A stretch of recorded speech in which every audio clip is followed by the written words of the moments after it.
On a hot day in August 1963, Dr. Martin Luther King Jr. delivered a speech that would define the civil rights movement and his legacy. This, of course, was his I Have a Dream speech, delivered on the steps of the Lincoln Memorial during the March on Washington for Jobs and Freedom.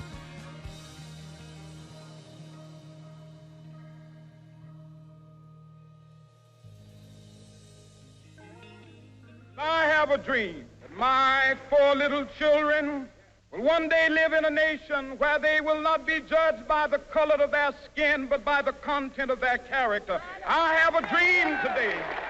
The March on Washington served as a massive push for economic and political justice for African Americans.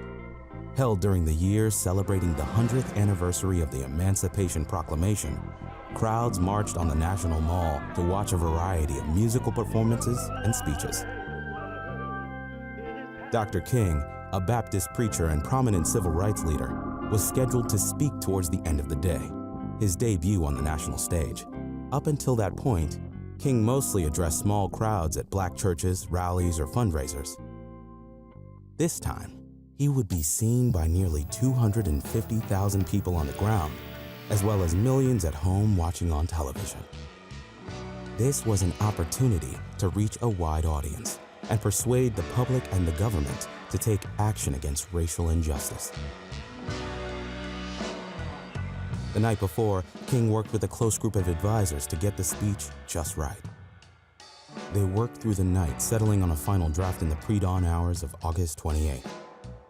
Interestingly, the phrase, "I have a dream," a phrase he used in earlier speeches, was nowhere to be found in this copy. The words wouldn't manifest until almost halfway into Dr. King's speech, when gospel singer Mahalia Jackson, who had performed earlier in the day, called out to him from the sidelines to tell them about the dream.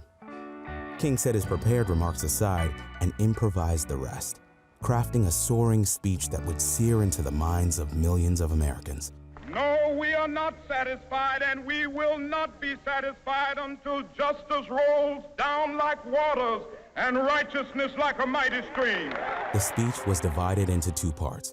The first listed the injustices that African Americans faced: segregation, police brutality, disenfranchisement, and discrimination, and urged a call to nonviolent action. The second launched into King's dream of peace and racial harmony, a vision of a future in which people will not be judged by the color of their skin, but by the content of their character. I have a dream. Highlighting King's skills as a preacher, I Have a Dream was part sermon and part poetry, using rhetorical devices like repetition, rhyme, and vivid metaphor to drive his points home. It was peppered with historic, biblical, and literary references that moved the crowd. This message of struggle and hope became the defining moment not only of King's career, but also the civil rights movement.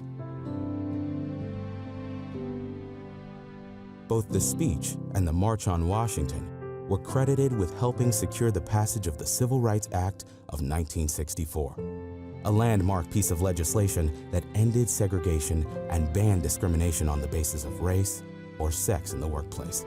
Free at last! Free at last! Thank God Almighty, we are free at last! The speech also resonated with activists around the globe. I have a dream, the phrase that wasn't even meant to be in his final draft, appeared in political actions all around the world. It's considered one of the world's most transformative and influential speeches, alongside others like Abraham Lincoln's Gettysburg Address and Winston Churchill's Blood, Toil, Tears, and Sweat. I Have a Dream is only one of Dr. Martin Luther King Jr.'s many achievements, but it's nonetheless one of the most pivotal. I am happy to join with you today in what will go down in history as the greatest demonstration for freedom in the history of our nation.